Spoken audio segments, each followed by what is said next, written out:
Mengapa ya hubungan di rumah maupun di tempat kerja sering terasa sulit, padahal kita adalah orang-orang beriman?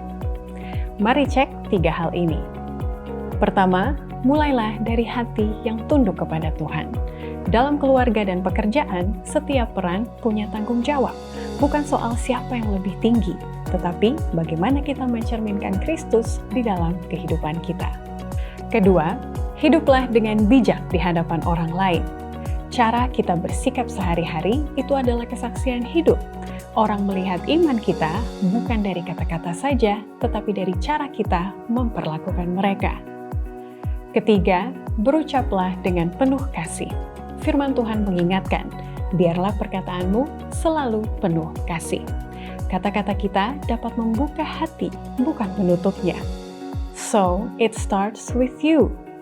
Iman kita terlihat nyata melalui sikap, tindakan, dan perkataan kita, terutama di rumah dan keseharian.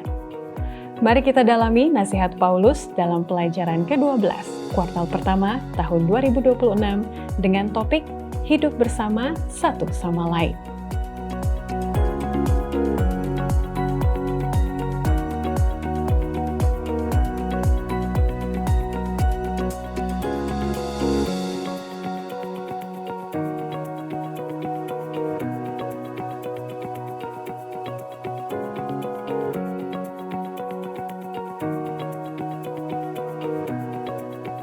Shalom, selamat datang dalam diskusi pelajaran Sekolah Sabat yang dipersembahkan oleh Gereja Masehi Advent Hari ke-7 UNI Indonesia Kawasan Tengah. Saya berdoa supaya pembelajaran firman Tuhan melalui Sekolah Sabat ini membawa perubahan yang nyata di dalam kehidupan kita sehari-hari. Semoga itu bisa disaksikan oleh orang rumah, orang kantor, orang gereja, maupun orang-orang lain yang kita temukan setiap hari. Mari kita doakan. Dan semoga ada orang yang akan mengafirmasi balik kepada kita akan perubahan tersebut, supaya itulah yang kita sampaikan di kolom komentar. Seperti komen-komen berikut ini yang menyatakan dampak nyata dari pembelajaran firman Tuhan. Masya Palar mengatakan, puji Tuhan pelajaran yang sangat menguatkan iman saya. Terima kasih karena pelajaran Sekolah Sabat yang begitu baik, boleh menjadi inspirasi untuk dibawakan di unit kerja Sekolah Sabat. Dari Octavia Hervani, puji Tuhan, pelajaran yang sangat baik yang dekat sekali dengan kehidupan kita sehari-hari. Sangat merasa terberkati. Semoga kita semua bisa menghidupkan pelajaran firman Tuhan ini sembari menanti kedatangan Tuhan Yesus. Terima kasih sudah mengingatkan kita akan pengharapan kita yang sejati. Mama Ina menuliskan, puji Tuhan, diskusi Sekolah Sabat amat sangat menolong umat Tuhan untuk mengalih lebih dalam isi Alkitab.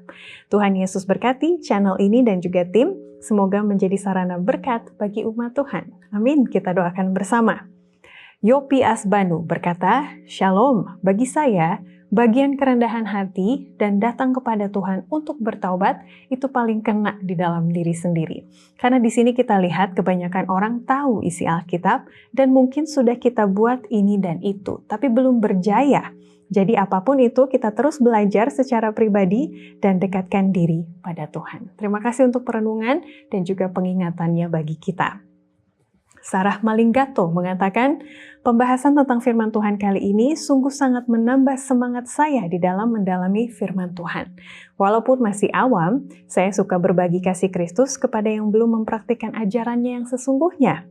Dan juga kepada mereka yang suka bertanya tentang firman Tuhan, dengan bangganya saya sebagai umat Tuhan bisa menyampaikan firman-Nya kepada mereka yang haus akan kebenaran.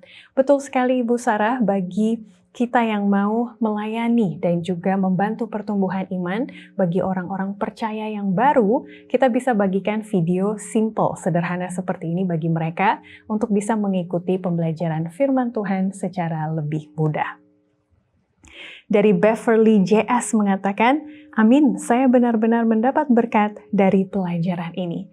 Dan salam balik kami untuk nama-nama yang sudah mengirimkan salam seperti Selvi Runtuwene, Mohtar Poluan, Frankie Karepowan, Paulus Fobia, Yane Kalangi, Nivo Rosalina Nababan, Atril, Opung Guinet, Presilia Maisudu, Philip, dan Durfak Papua.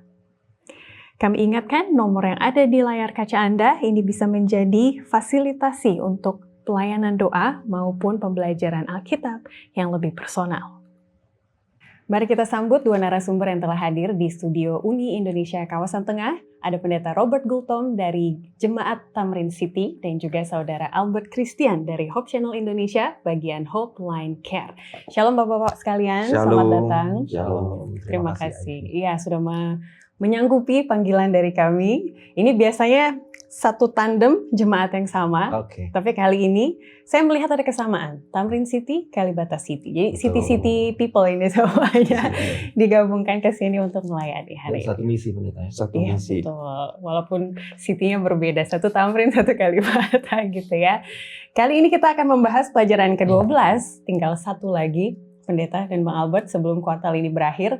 Dan saya lihat topiknya jadi lebih aplikatif gitu ya, yang tadinya mengenai kristologi, sempat kebingungan para pemirsa dulu gimana diskusi sekolah sahabatnya, tapi puji Tuhan cukup dimengerti katanya melalui diskusi kali ini, dan sekarang lebih aplikatif, lebih ke keluarga. Jadi saya mau tanya satu pertanyaan untuk menghangatkan suasana. Saya tahu Bang Albert baru menikah beberapa tahun lalu, kalau Pendeta sudah lebih senior dalam masa menikah. Jadi saya mau tanya ke Pendeta dulu. Pendeta masih ingat waktu melajang, apa enaknya waktu itu kalau dibanding dengan sekarang? Dan tentunya jadi kurang dinikmati sekarang karena sudah berkeluarga begitu. Boleh share Pendeta? Oke, terima kasih Avi. Waktu melajang saya bebas pergi kemana saja. Saya mau pulang jam berapa saja. Dan saya bebas untuk mengeluarkan uang saya sendiri. Itu dia. Yes. Ada positif ya tentunya, bukan negatif ya. Berarti untuk pelayanan jadi lebih bebas, bertemu dengan banyak rekan kerja, begitu ya. Terima kasih sekali Pendeta. Ini komparasinya. Apa enaknya berkeluarga sekarang, Bang Albert? Yang dulu waktu melajang tidak bisa dinikmati hal seperti ini. Kalau saya pribadi sih, jika diberikan waktu untuk mengulang kembali, saya akan memilih untuk menikah dengan lebih cepat. Kalau bisa lebih cepat. Iya, lebih cepat. Karena berkatnya itu luar biasa setelah menikah. Jadi kalau sewaktu melajang kita berkatnya 1, setelah menikah kita berkatnya itu bisa 2, bisa 3, bisa 4. Dan sebenarnya itu untuk mengcover juga karena pergumulannya jadi lebih banyak juga kan. Kalau masih melajang pergumulannya 1, setelah menikah itu bisa 5 bahkan. Tapi karena ada tandemnya, karena ada mitranya, apalagi mitra sejalan dengan Tuhan kan, it's okay. Itu dia. Sangat luar biasa. Menjadi pengalaman Paulus di Filipi dan Kolose, gitu ya. Ternyata walaupun kita mempelajari hidupnya, tapi hidupnya itu dipenuhi dengan rekan-rekan kerjanya sebenarnya. Yes. Dan itulah yang mau kita dalami supaya sambil kita menunggu surga, begitu ya. Kita bisa kok mengalami pengalaman surga di dunia ini kalau partner kita, mitra kita itu ada dalam keluarga ataupun dalam penginjilan. Karena kita harus fokus on the mission. Ini juga akan kita bahas. Baik, sebelumnya saya akan bacakan ayat inti sebelum nanti Bang Albert akan buka diskusi kita di dalam doa. Dalam topik hidup bersama satu sama lain, ayatnya diambil dalam Kolose 4 ayat 6. Hendaklah kata-katamu senantiasa penuh kasih, jangan hambar, sehingga kamu tahu bagaimana kamu harus memberi jawab kepada setiap orang. Silakan Pak. Oke, kita berdoa. Bapa kami dalam kerajaan surga, terima kasih untuk waktu dan kesempatan yang indah saat ini. Kami akan berdiskusi pelajaran sekolah sahabat bersama dengan Pendeta Robert Gultom dan juga host Ivy. Kiranya Tuhan memberkati segala hal yang kami diskusikan boleh menjadi berkat pembelajaran yang baik bagi seluruh pemirsa yang mengikuti, seluruh saudara-saudara kami yang mengikuti diskusi ini dimanapun mereka berada saat ini. Ampuni kami akan segala dosa kami, di dalam nama Yesus kami berdoa. Amin. Amin, terima kasih sekali. Bang Albert dan juga Pak Pendeta, mitra dari diskusi sekolah sahabat ini cukup banyak. Setiap pekannya komen-komen sangat banyak, termasuk pertanyaan. Jadi mari kita tanggapi terlebih dahulu 2 pertanyaan dari pemirsa kami. Yang pertama saya arahkan ke Pendeta Robert dari Girsang KJ. Beliau menanyakan, ini mengenai peraturan jemaat yang kita singgung beberapa pekan lalu ya. Bagaimana kita bisa menguji kalau peraturan jemaat itu sah alias sesuai dengan Alkitab? Karena kalau kita lihat peraturan jemaat itu berganti sesuai waktu. Yang 150 tahun lalu dikatakan tidak boleh, tapi sekarang dikatakan boleh dengan kondisi dan situasi sebagai berikut begitu ya. Jadi bagaimana kita mengatakan perubahan ini sah ataupun isi dari peraturan jemaat itu sah? Silakan.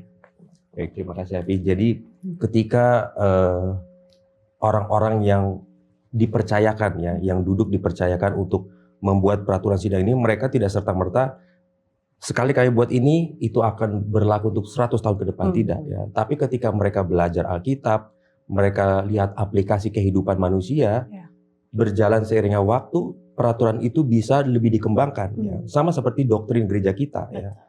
Dulu cuma 23, 20 sampai sekarang 28 ya. Jadi ketika Tuhan membukakan terang itu, maka pengetahuan kita juga, oh ternyata seperti ini ya. Oh ternyata Tuhan mau saya bisa lebih beradaptasi dengan zaman sekarang. Dan tentunya untuk selalu bersandar kepada firman Tuhan, biar dengan perubahan zaman ini kita juga bisa mengikuti sesuai dengan kata firman Tuhan.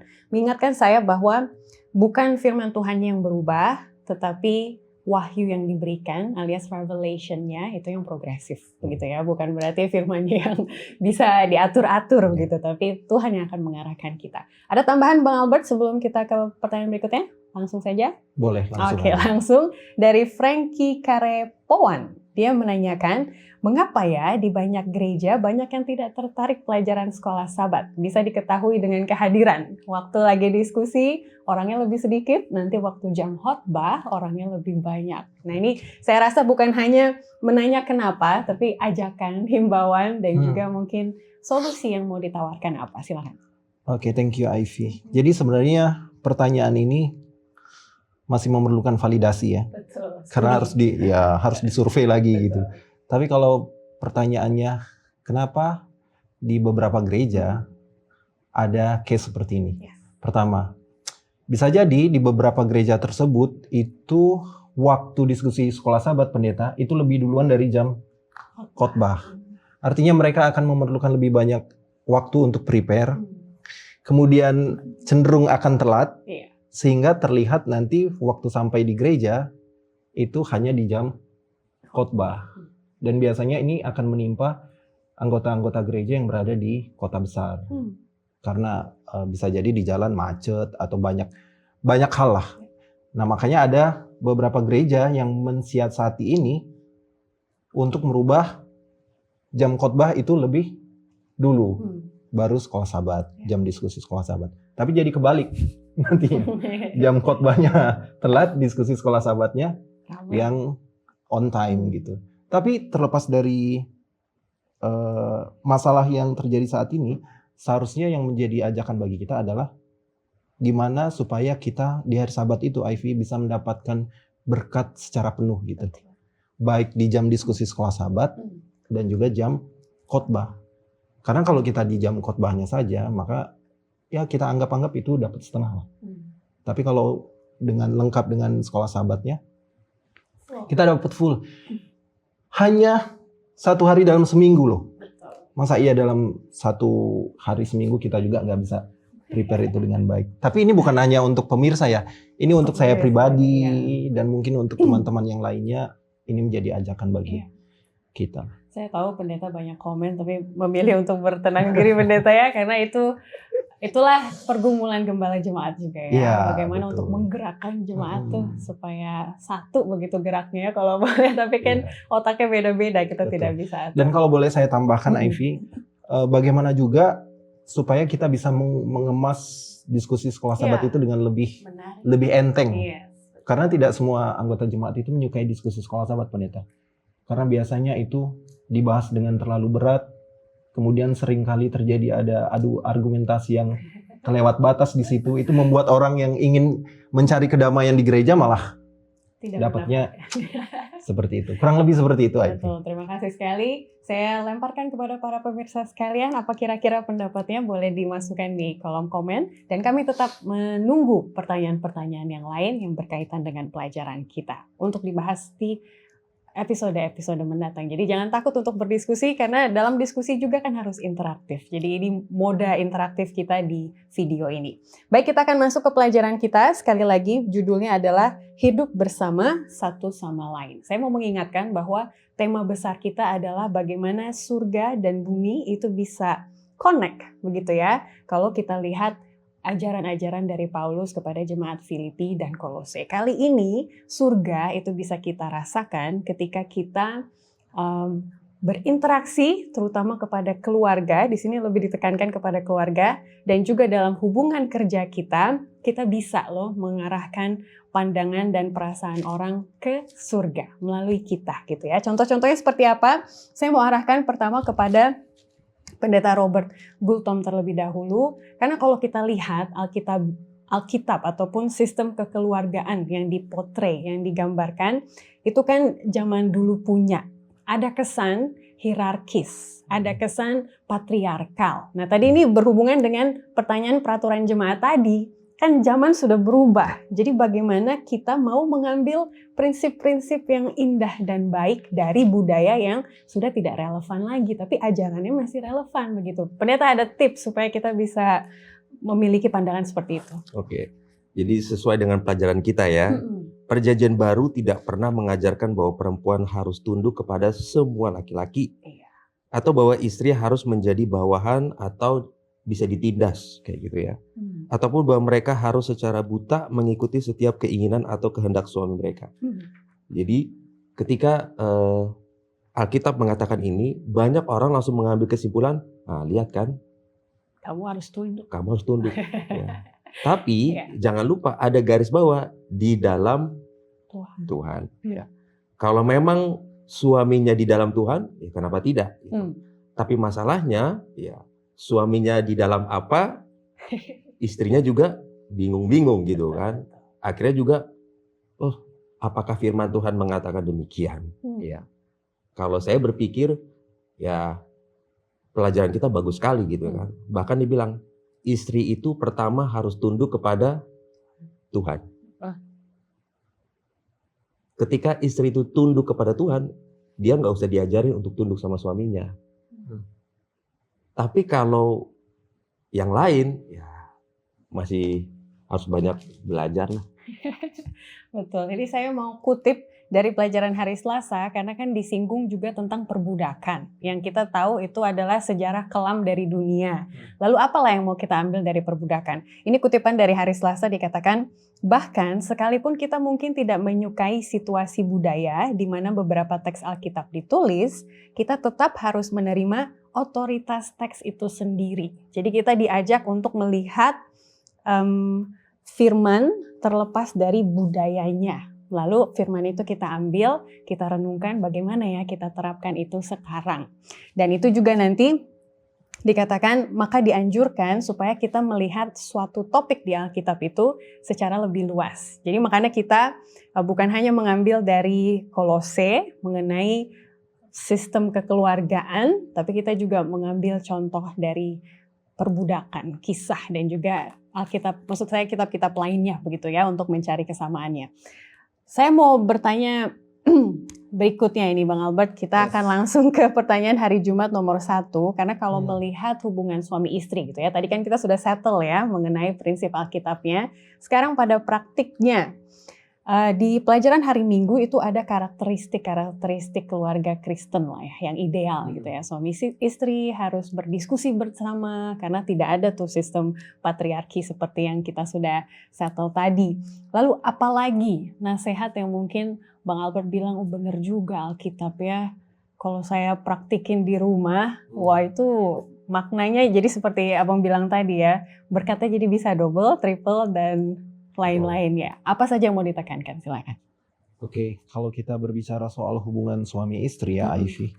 Jadi sebenarnya apa yang dikatakan oleh Alkitab itu tidak bisa kita katakan, oh benar juga ya apa yang dikatakan Alkitab. Nggak pakai juga gitu. Iya, berarti kan selama ini belum terpikirkan. Iya, gitu. Yang lebih tepat adalah memang benar apa yang dikatakan Alkitab. Jadi pemirsa kalau kita baca di Kolose 3 ayat 18 sampai dengan 19 ya, tadi sudah sempat disinggung juga oleh Pendeta Robert, bahwa dasar dari segala hubungan suami istri itu adalah di ayat yang ke-18. Hai istri, tunduklah kepada suamimu sebagaimana seharusnya di dalam Tuhan. Tapi tidak cukup sampai di situ. Kalau itu kita cut, sampai di situ itulah yang sering digunakan oleh laki-laki atau suami. Ayo, sungkem dulu sama Abang. saya, sama abang kan. Tapi cukup sampai di situ kalau kita cut. Tapi ternyata tidak. Paulus melanjutkan ayat yang 19, hai suami-suami, kasihilah istrimu dan janganlah berlaku kasar terhadap dia. Kata kuncinya adalah kasihi. Sedangkan kata kunci di ayat 18 itu adalah tunduk. Nah, bagaimana kalau misalkan dalam suatu rumah tangga itu kita saling mendahulukan, Pak Pendeta? Jadi istri jangan tunggu dikasihi dulu untuk tunduk. Gitu juga suami jangan tunggu istri untuk tunduk dulu supaya bisa mengasihi. Ivy bisa bayangkan kalau kita itu hidup dalam sebuah situasi di mana kita itu selalu mendahulukan orang lain, kepentingan orang lain. Suami mendahulukan kepentingan istri, begitu juga sebaliknya istri mendahulukan suami. Nah, seringkali kita kan idealnya komunikasinya harus baik, saling berkorban dan segala macam. Tapi satu yang ingin saya tambahkan, marilah kita saling mendahulukan kepentingan orang lain. Dan itu sebenarnya sangat alkitabiah ya. Dan Yesus pun itu mendahulukan kepentingan manusia kan. Bayangkan Yesus sendiri sebagai seorang pencipta mendahulukan kepentingan ciptaannya. Kalau dia mendahulukan kepentingannya dia sendiri, nggak akan mau Yesus susah-susah. Ngapain dia turun ke atas dunia ini? Harus diludahi, disiksa, bahkan disalibkan hanya untuk kepentingan manusia. Jadi apa yang sudah dicontohkan Yesus, dan di sini juga sudah sangat jelas ya di pelajaran sekolah Sabat, bahwa kalaupun misalkan ada adu argumentasi di dalam rumah tangga, itu normal, sangat normal. Karena kita dibesarkan dalam lingkungan yang berbeda, puluhan tahun tidak akan mudah sama dalam satu hari, 2 bulan. Enggak. Tapi kalaupun misalkan ada argumentasi, kemudian kita harus menyelesaikan itu, kata kuncinya adalah di dalam Tuhan. Jadi argumentasi itu boleh selalu disampaikan asal ujungnya itu bisa menjawab pertanyaan apakah ini sesuai dengan kehendak Tuhan atau enggak. Kalau tidak sesuai dengan kehendak Tuhan, ya berarti itu gugur dengan sendirinya. Kita jangan paksa lagi nih, suami atau istri jangan paksa lagi. Dari mana kita tahu kalau itu kehendak Tuhan? Ya belajarlah memahami kata-kata Tuhan. Kita nggak akan bisa mengerti kehendak Tuhan kalau kita sendiri tidak pernah membaca apa yang Tuhan sampaikan. Seperti itu Ivy untuk awalnya. Ya, dan saya mau tekankan bahwa pemirsa, prinsip yang sama nanti akan kita lihat juga applicable di lingkungan sosial. Ketika kita bekerja, nanti di pelajaran berikutnya juga pelajaran 13, ketika kita fokus kepada misi, waktu keluarga, individu ataupun jemaat terlibat di dalam pelayanan, prinsip-prinsip ini juga yang akhirnya bisa membuat interaksi ataupun hubungan sosial kita ada keseimbangan, ada kasih dan juga rasa hormat, begitu ya. Jadi kita mau lihat dari kacamata besarnya sebelum kita akan bahas isu-isu yang lebih detail di dalam pelajaran ini. Jangan kemana-mana karena setelah ini kita akan mulai masuk kepada hal orang tua dan anak.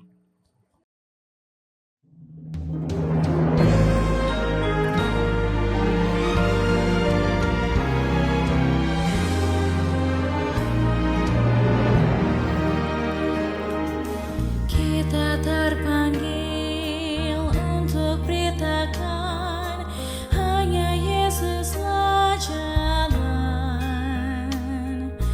Rendahkan hati, lakukan tugas, kerjakanlah tiap hari.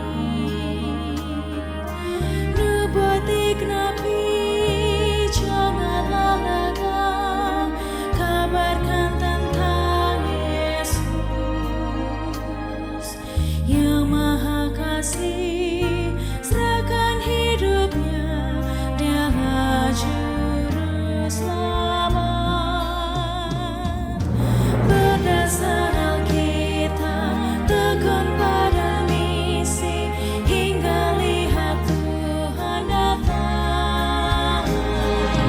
Dengar suara trompet, merdu membahana, mulia kedatangannya.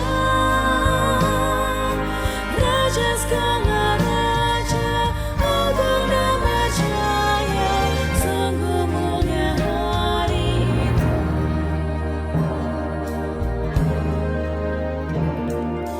Mari berdoa untuk hujan akhir, bersatu kita jalan, bergandeng tangan, pergi kabarkan agar dunia percaya. Dialah Tuhan yang maha tinggi, sembah puji padanya. Mujizat nyata oleh kuasa Roh bila kita setia. Berdasar Alkitab, tekun pada misi, hingga lihat Tuhan datang. Dengar suara trompet, merdu membahana, mulia kedatangannya. Raja segala raja, agung dan berjaya, sungguh mulia hari itu.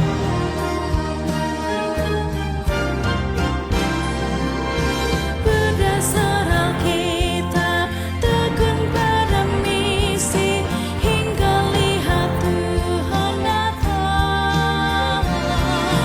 Dengar suara trompet, merdu membahana, mulia kedatangannya. Raja segala raja, agung dan berjaya, sungguh mulia hari itu.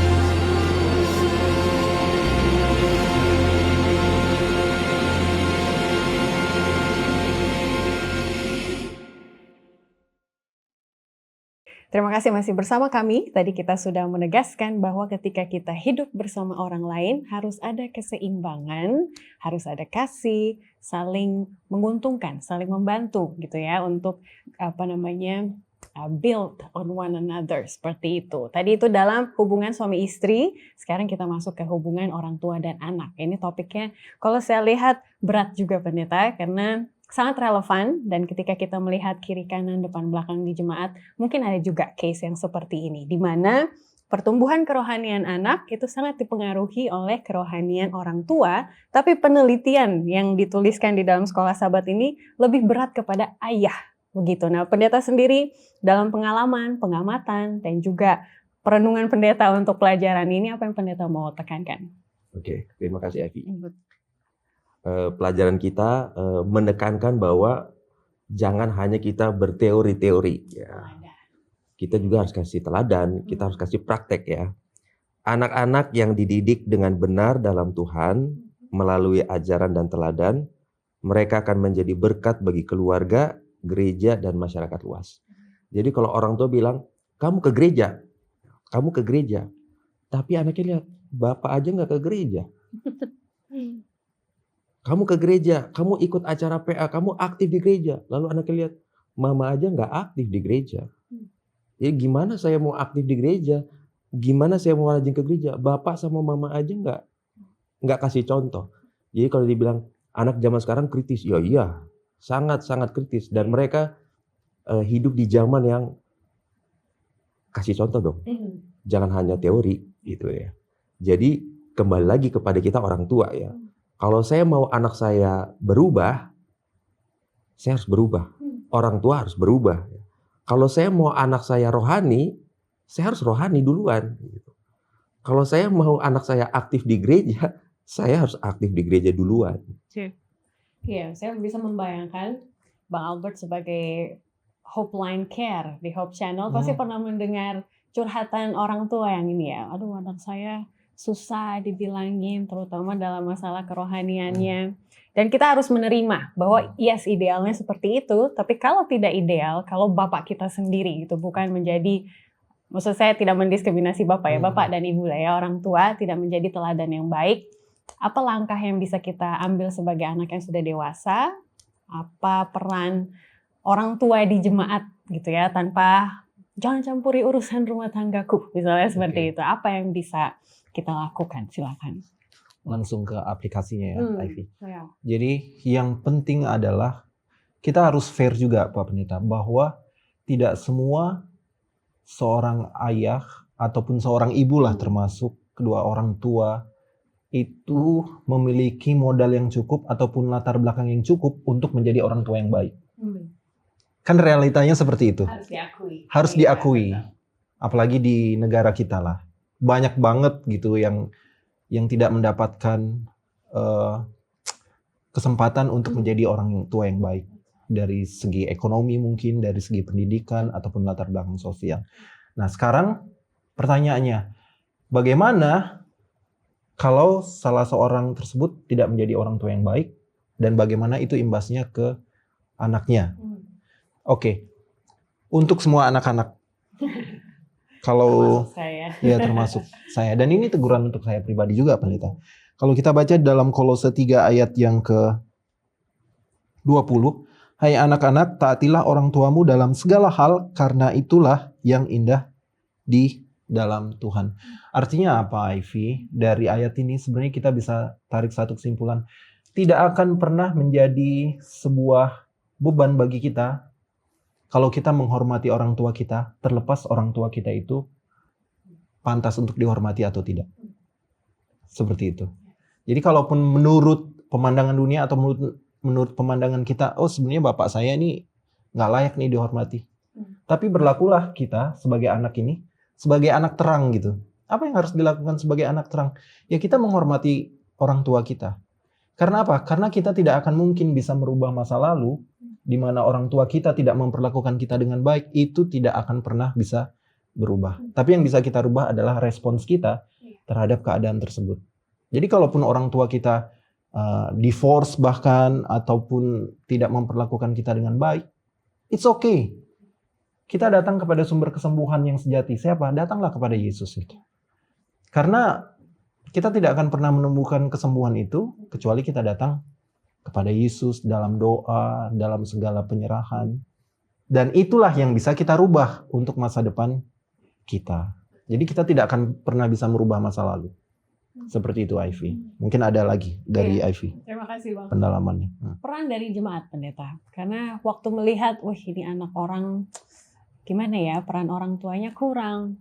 Apa yang bisa saya lakukan? Karena saya tahu dalam struktur organisasi kita ini, kalau kita mau ngomongin peraturan jemaat dan struktur dan lain-lain ya, gereja kan menjadi penanggung jawab moral.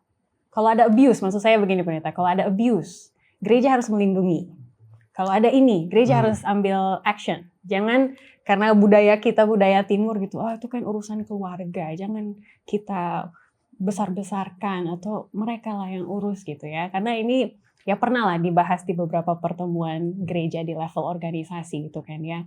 Apa saran pendeta untuk jemaat dan majelis gitu kalau supaya anak ini, anak terang ini gitu ya, mendapatkan teladan yang baik walaupun itu tidak didapatkan dari rumahnya sendiri gitu. Oke. Jadi bagaimana peran serta jemaat begitu ya, ataupun majelis ya. Sedapat mungkin, sebisa mungkin, ini kan jiwa ya, ini kan nyawa. Keselamatan rohani. Keselamatan rohani. Iya. Gereja ambil alih. Majelis ambil alih. Jangan sampai ini anak ya hilang. Sayang sekali kalau ditanya mana si Anu, udah nggak ada. Dia kemana? Dia udah lari dari rumah, atau mungkin dia diajak temannya ke gereja yang sayang sekali, sangat sekali. Hanya mungkin orang berpikir ya, tadi Ivy bilang ya ini bukan urusan kita, kita nggak bisa masuk, ini kan rumah tangga orang gitu. Tapi di atas dari segala itu ini keselamatan jiwa. Gitu. Berarti pendeta menyarankan kalau terlihatlah kasus-kasus seperti ini jemaat, boleh di raise concern-nya ke gembala gitu ya, untuk kemudian dibahas secara hikmat. Ada tambahan lagi Bang? Boleh. Silakan. Oke. Jadi Ivy, ada beberapa case ya di jemaat. Seharusnya jemaat itu mengambil inisiatif. Buka mata, buka telinga, buka hati lebar-lebar gitu. Kalau lihat ada anak-anak terang ini, sepertinya dia datang ke gereja itu dengan air muka. Air muka itu bahasa orang lama banget tuh, air muka. Ketahuan umur. Iya. Air mukanya beda nih dengan hari sahabat-sahabat sebelumnya. Kok sepertinya ada. Oke, mungkin tidak harus gembala sih. Kalau misalkan dia anak terang ini adalah seorang perempuan, mungkin bisa diakonesnya datang, ibu-ibu untuk datang. Atau sebaliknya, tanya kenapa, ada apa di rumah. Pada saat dia menceritakan semuanya itu, ini langkah penting Ivy. Jangan sampai ada judgement dari gereja, dari jemaat, dari majelis, apapun yang dialami oleh anak terang ini. Sekalipun mungkin dia sampaikan, oh orang tuaku seperti ini. Oh, dia mungkin di hadapan jemaat, dia terlihat agak rebel, agak memberontak sedikit. Tapi kita jangan datang dengan penghakiman. Karena sejatinya kita tidak tahu persis apa yang sedang dialami oleh anak terang ini di rumah tangganya. Pada saat dia memilih untuk datang ke gereja, sebenarnya itu sebuah kemenangan untuk kita, di mana jiwa itu tidak akan hilang. Nah sekarang tinggal bagaimana kita memaintain itu dengan baik. Jangan pernah ada judgement. Itu prinsip Yesus banget tuh. Pada saat Yesus menjangkau orang, itu tidak pernah Yesus itu menjudge seseorang. Bahkan orang yang Yesus belum pernah kenal. Betul.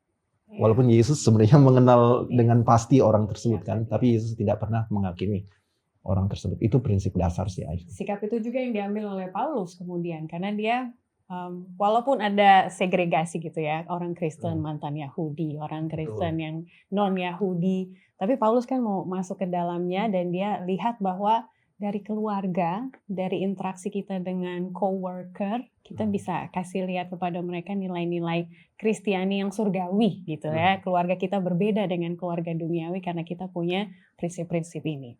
Terima kasih sekali. Saya mau lanjut tadi kan dari segi anaknya gitu ya, ketika tidak mendapatkan teladan dari orang tua. Pertanyaan berikutnya, ini pertanyaan nomor 2 di hari Jumat, boleh didiskusikan dan juga direnungkan. Kalau orang tuanya yang anaknya meninggalkan iman yang dari kecil sudah dibesarkan, nasihat apa dan penghiburan apa yang Pendeta Robert mau berikan kepada orang-orang tua tersebut? Dan ini saya tahu tiap pagi malam pasti didoakan sama orang tuanya, tapi kurang tahu apa lagi ya, masa cuma doa yang bisa saya lakukan? Saya sudah nasehatin sampai mulut berbusa pun gitu kan ya, tidak ada yang didengar. Silakan Pendeta. Oke. Jadi tidak ada manusia yang sempurna. Ya, jadi gue bilang, saya sudah melakukan sebagai orang tua, saya sudah melakukan tugas dan tanggung jawab semuanya. Saya sudah menafkahi. Ya, perlu dikoreksi lagi gitu. Apa benar? Ya, apa iya dia sudah melakukan? Ya, sama seperti orang muda kaya yang datang kepada Yesus. Apa guru, apa yang harus saya lakukan? Saya sudah menuruti hukum. Tapi ketika jual semua hartamu, kasih ke orang-orang yang miskin, ikut laku, baru mikir lagi gitu ya. Nanti kalau ditanya, kenapa kamu tidak perhatiin anak kamu sampai anak kamu keluar? Saya kan cari duit buat anak. Saya kan cari nafkah buat keluarga. Jadi kalau mau langsung to the point, Tuhan bilang ya keluar aja kamu dari kerjaan. Tinggalkan kerjaan, mana lebih penting? Keluarga, anak, atau kerjaan gitu. Emang kita ke surga bawa kerjaan kan? Enggak juga kan? Kita ke surga bawa istri, bawa anak gitu kan. Jadi kalau kita dibilang apakah saya sudah sempurna, apakah sudah melakukan semuanya untuk anak saya ini, ya berarti ada yang salah gitu. Ya kalau soal kekuatan apa, ya saya nggak kuat Tuhan, saya nggak mau. Ya minta kekuatan sama Tuhan gitu. Berdoa tiap malam, doain tuh anak. Waktu anak itu tidur, ya kita orang tua, Tuhan saya mau nyerah nih, saya udah nggak bisa lagi mau buat apa. Tuhan tolong saya, pasti Tuhan kasih. Ini juga yang Paulus alami, karena walaupun kesannya dia public speakingnya baik gitu ya, tapi ada kalanya juga dia nggak tahu mau ngomong apa. Dan pelajaran kita baik sekali dikatakan Paulus meminta kepada Roh Kudus untuk menaruh kata-kata di dalam mulutnya. Jadi mungkin ini satu sikap yang bisa terlepas ya, mau orang tua kepada anak atau kita juga kepada orang tua. Masa orang tua mau dinasihati sih, pikir gitu kan ya. Tapi berdoa sungguh-sungguh dalam hati, Tuhan apa yang mau saya omongin tolong diarahkan. Jangan sampai ego dan emosi ini akan mengambil alih gitu pada ujung-ujungnya. Ada tambahan Bang Albert sebelum berikutnya? Kita lanjut ya. Karena akhirnya kita melihat gambaran besar bahwa jemaat kita itu adalah gambaran dari keluarga kita. Bagaimana kita berinteraksi di dalam, ini belum ngomongin keluar loh ya, belum ngomongin outreach penginjilan, karena ini nanti pelajaran ke-13. Bagaimana kita berinteraksi dalam keluarga, di situ juga cerminan pertumbuhan gereja itu sendiri. Saya pernah berdiskusi ini dulu di bangku sekolah ya. Ada pelajaran yang susah lah. Waktu SD. Waktu SMA. Ada guru, karena kelas ini kan namanya kelas berargumentasi. Jadi dia bilang, mau nggak kalian memilih pemimpin kalau rumah tangganya dia tidak beres? Ada yang berkata, oh nggak bisa, itu kan cerminan dari karakter dia. Masa rumah tangganya belum beres, dia mau memimpin berapa ratus orang gitu. Ini saya teringat kasus presiden kita beberapa tahun lalu, ini kan menjadi acuan publik juga kan ya. Tapi ada yang argumen satu lagi, dia bilang, oh tidak bisa, kepemimpinan seseorang itu harus dilihat secara objektif. Kalau dia selama ini bisa berkarir dengan baik, terlepas dari keadaan keluarganya, berarti kan dia harus dikasih kredit dong, gitu, bahwa dia mampu. Nah, saya tahu ini pasti juga ada dua kubu ini di jemaat kita gitu ya, melihat keluarganya, melihat pertumbuhan jemaat. Tapi terlepas dari itu ya, kita mau lihat firman Tuhan dan juga anjuran dari Rasul Paulus. Apakah itu bisa benar kita lihat Bang Albert bahwa apa yang terjadi di dalam rumah kita itu akan dicerminkan di jemaat juga? Oke. Pertanyaan menarik ini dan agak pinggir jurang ini kalau dijawab. Saya tahu, kontroversi. Jadi gini Ivy, tapi ini semangat pribadi ya. Saya merasa bahwa keluarga itu adalah ladang misi penginjilan pertama dalam kehidupan kita gitu. Dan sebenarnya sasaran setan yang paling utama itu nomor satu itu adalah family gitu, keluarga, rumah tangga. Jadi asal rusak aja rumah tangganya, itu udah rusak semua. Kita tidak akan mencapai sebuah jemaat yang ideal, jemaat yang baik, kalau keluarga-keluarga di dalam rumah tangga jemaat tersebut itu tidak baik. Betul nggak Pendeta? Karena source-nya, sumber utamanya itu adalah keluarga. Makanya kita harus pastikan bahwa kita bisa saling menjangkau anggota keluarga kita, saling mengasihi anggota keluarga kita itu dengan baik. Jangan mimpi deh, Ivy, kita bisa mengasihi anggota jemaat yang lain kalau kita tidak mengasihi anak kita. Atau kita tidak mengasihi istri kita. Saya mengasihi Pendeta Robert, tapi saya kasar sama istri saya. Masuk akal nggak? Nggak mungkin kan? Nggak mungkin. Tapi kalau kita sudah terbiasa dengan saling mengasihi dalam keluarga kita, kemudian saling mengampuni dalam keluarga kita, itu akan secara otomatis terbawa ke dalam jemaat. Tidak perlu lagi, oh dalam jemaat itu harus kayak gini. Dalam jemaat itu harus kayak gini, dalam jemaat harus kayak gitu, enggak. Tapi itu secara otomatis. Nah, saya ingin tanggapi soal pengalaman Ivy tadi. Layak nggak atau bisa nggak itu menjadi seorang pemimpin? Tergantung apakah dia pemimpin negara, pemimpin di kantor, atau pemimpin rohani. I see, yeah. Menjadi pemimpin rohani itu lebih kompleks dan lebih ribet dibandingkan menjadi pemimpin-pemimpin yang lainnya. Karena pemimpin rohani itu akan dinilai dari segala aspek. Dia akan menjadi Ultraman. Pendeta. Superman ya, yang bisa semua hal. Dia tidak boleh cacat dalam segala hal apapun. Jadi beban berat nih untuk Pendeta Robert karena nggak boleh cacat dalam segala hal apapun. Karena apa? Karena nantinya kata-kata yang keluar dari seorang pemimpin tersebut itu tidak akan mempunyai kuasa jika ada cacat di dalam aspek kehidupannya. Dengan kata lain, ini semua bukan performance ya. Yang penting di gereja keluarga ini kelihatannya baik gitu ya. Pemimpin ini bisa gitu. Tapi kembali lagi kepada ketergantungan dia kepada yang di atas. Di mana kuasa itu berasal gitu ya.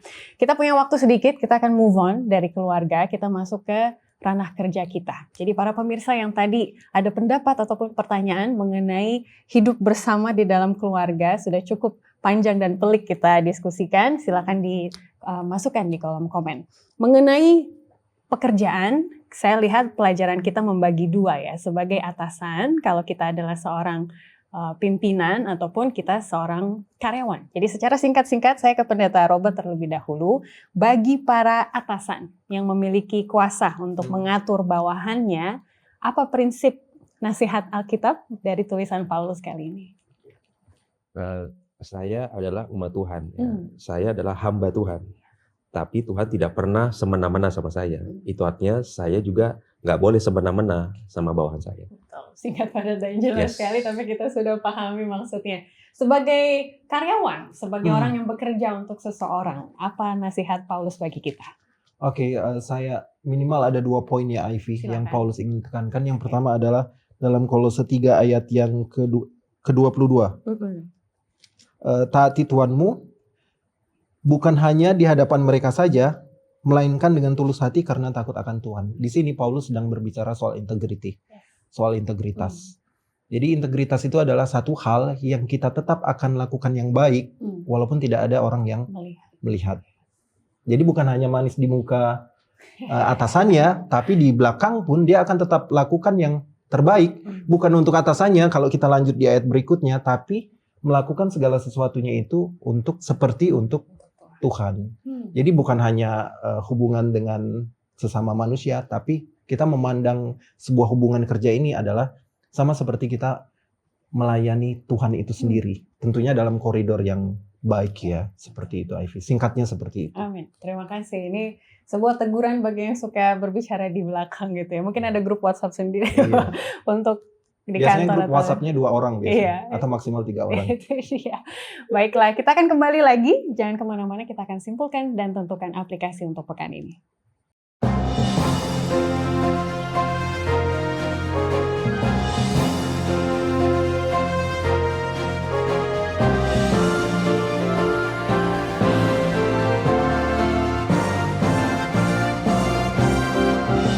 When the trumpet of the Lord shall sound, and time shall be no more, and the morning breaks eternal, bright and fair. When the seas of earth shall gather over on the other shore, and the roll is called up yonder, I'll be there.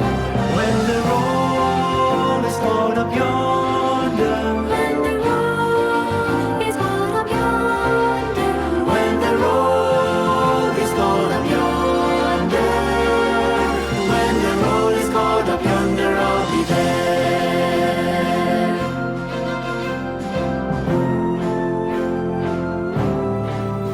On that bright and cloudless morning, when the dead in Christ shall rise, and the glory of His resurrection share, when His chosen ones shall gather to their home beyond the skies, and the roll is called up yonder, I'll be there. when the roll is called up yonder, when the roll is called up yonder, when the roll is called up yonder, when the roll is called up yonder, I'll be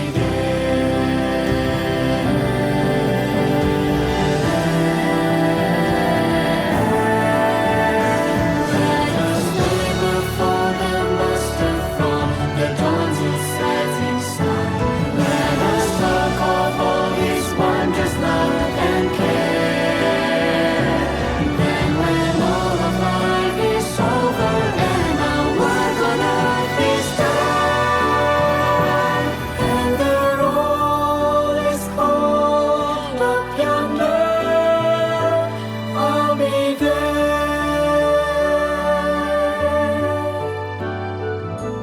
When the roll is called up yonder, when the roll is called up yonder, when the roll is called up yonder,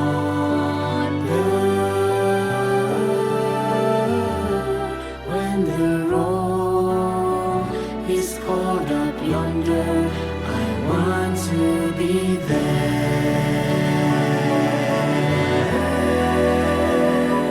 When the roll is called up yonder, will you be there?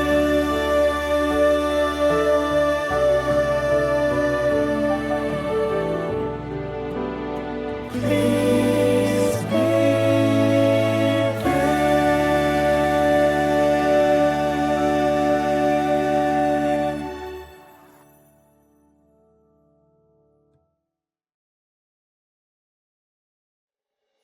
Jesus' arms are outstretched to you and me today. He He gave His life so that we might be present when the roll is called up yonder. If there is anything you do not want to miss, it is this blessed reunion with our beloved Savior. Please be there. If you need a prayer or someone to talk to, reach out to us through WhatsApp or our email linked here or in the description below. See you there. Mari kita simpulkan apa artinya hidup bersama orang lain dengan nuansa surgawi. Begitu ya, saya rasa itu inti dari pelajaran kita. Jangan sampai kita lupa, kan sekarang banyak tuh YouTube keluarga ideal, influencer orang lain. Mungkin ada hal-hal baik yang kita lihat, saya mau jadi seperti keluarga mereka, tapi sekarang kita ditantang. Ada standar yang lebih tinggi. Paulus bilang, ini ada keluarga surgawi. Apa yang tidak boleh kita lupakan dari pelajaran pekan ini, Pendeta? Yang saya bisa bagikan adalah jangan lupa kita memperhatikan keluarga kita, sekitar kita, ya, suami kita, istri kita, anak kita. Apakah mereka sudah benar-benar dekat kepada Tuhan? Atau apakah saya harus lebih mendekatkan diri kepada Tuhan? Jadi walaupun setiap hari Jumat malam suka mengingatkan anak yang merantau gitu, selamat sahabat deh, besok ke gereja ya. Mungkin udah mulai bosen ya, aduh ini harus chat lagi padahal tahu besok dia nggak ke gereja. Mungkin hari ini jadi lebih semangat gitu ya. Pokoknya saya harus ingatkan karena itu yang bisa saya lakukan itu adalah doa juga.